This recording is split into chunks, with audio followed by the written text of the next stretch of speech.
Chris, good evening. So let's talk about this. Overall, just a general thought from you. Do you think this is a workable plan? Do you think this is something that we can put our money on? Well, it is a long-term plan, and it's a roadmap looking at where we are with all the problems at Eskom and where we'd like to move to and be, in the end state. It is a roadmap, but not all the T's are crossed, all the I's are dotted. And I don't think we should expect that. In South Africa, we have a habit of trying to talk things to death and settle every last detail before we start on the plan. No, time is over for that. We need to start this plan. It's a journey, and we need to deal with issues while we're on the road. So I think while one can criticize the plan for not having enough detail, I think the detail can be filled in as we go.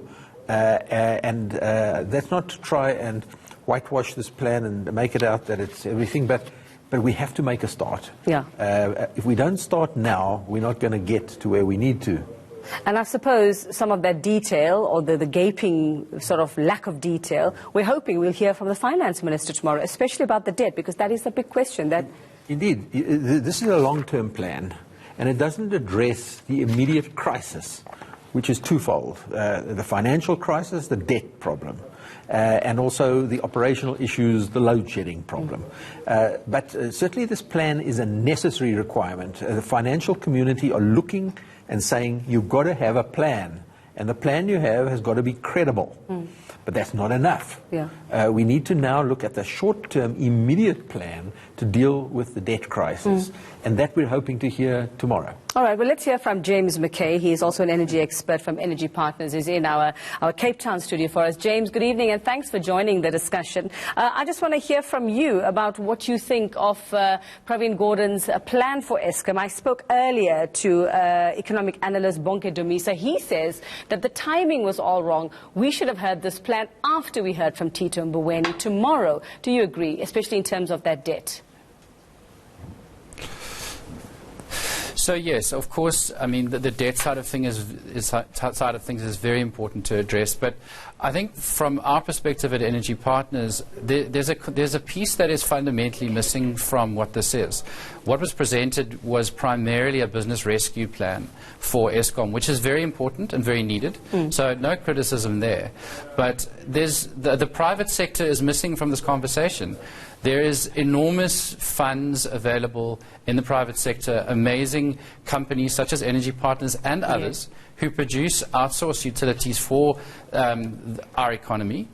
And there's technology in there that we should be leveraging. So while we're presenting a business rescue plan from an Eskom perspective, what we're not talking about is actually the more immediate fast tracking of how do we get our energy spread across our country solved. How do we provide power more immediately to companies, to Eskom as well? It's part of their own plan, where we, as the private sector, could be producing enormous amounts of power and pushing that into the grid. So from our perspective, it was like only one side of the picture was put on the table today. We would hope that the engagement with the private sector would speed up.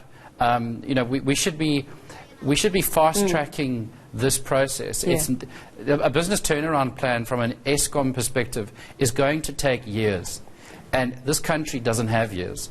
And our economy doesn't have years. So from our perspective, it's what I've just put forward.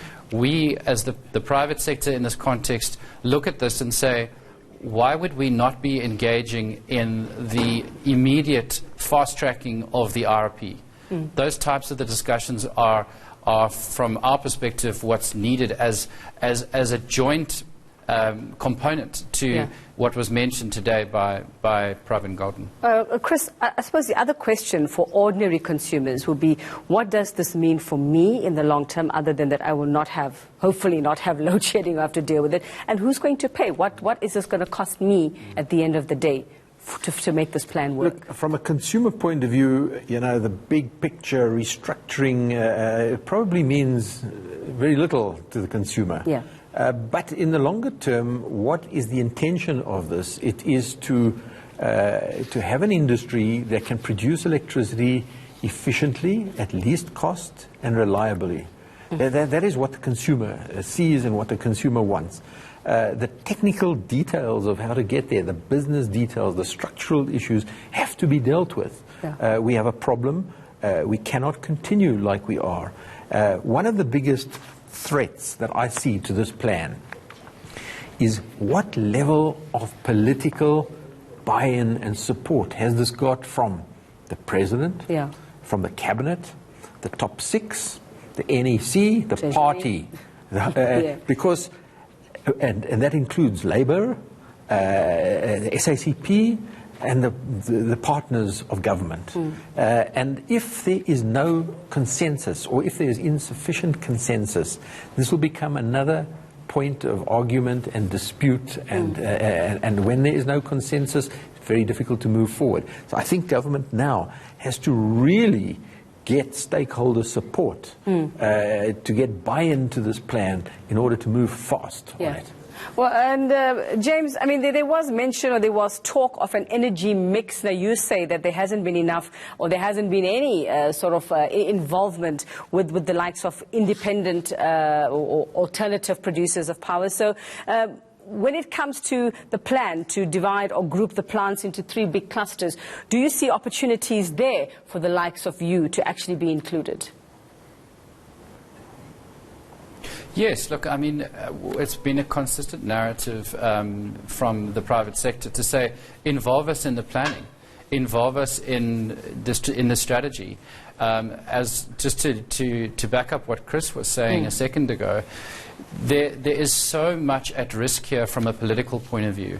And when that comes into the picture, it sows doubt in the minds of the private sector, consumers at large.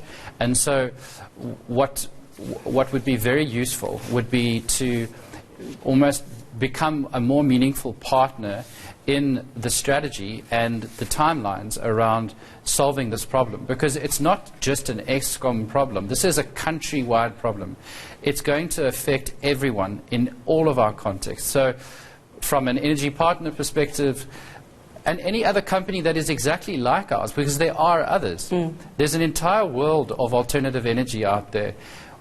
We should be part of the strategy, and we should be part of that discussion now, not in 5 years' time or when the next press conference is held. That should be happening right now. And I think that from all of the signals that President Ramaphosa has been sending, which I think are the right ones, he's quite serious about solving these problems. So I would say that that should be an important part of bringing this to a more practical and meaningful solution to the country. All right, and those concerns coming through there from James. He's an energy expert at Energy Partners. Chris, just a final question for you. While we get to this, we still have Medupi, Kusile to deal with. We still have all those municipalities that owe millions. We can't just put all of this. Yes, a big part of it falls on Eskom's shoulders, but we're also not playing the game. And then what about Medupi and Kusile and, you know, white elephants? These are some of the missing details in the plan. Nothing in the plan that I've seen addresses this distribution problem, the problem with the last mile, the municipal distribution sector, and not just the municipal distribution sector, the Eskom distribution sector, because it is just as functional. Eskom's arrear debt from its direct sales in Soweto are as big as all the defaulting municipalities put together. So it's not a municipal problem. I think one of the biggest threats, and it's been alluded to by your other guest, is that we are not diversified enough. We've got all our eggs in the Eskom basket. We need a much more diversified generation sector, electricity sector, and we also need to diversify away from coal. We have got way too much over-dependence on coal, something like 80%. Fortunately, the IRP addresses these things. It is diversifying away from Eskom and diversifying away from coal. And that's a really important strategy. And I think that's where the private sector can see its a growing participation in the electricity. It's so funny that we hear about it being a monopoly and we shouldn't have it. And here again, like you say, we put everything into Eskom rather than looking at what is outside. We actually have to diversify away from this monopoly. Yeah, thanks very much, Christian. And then thanks to James McKay, my guest in Cape Town.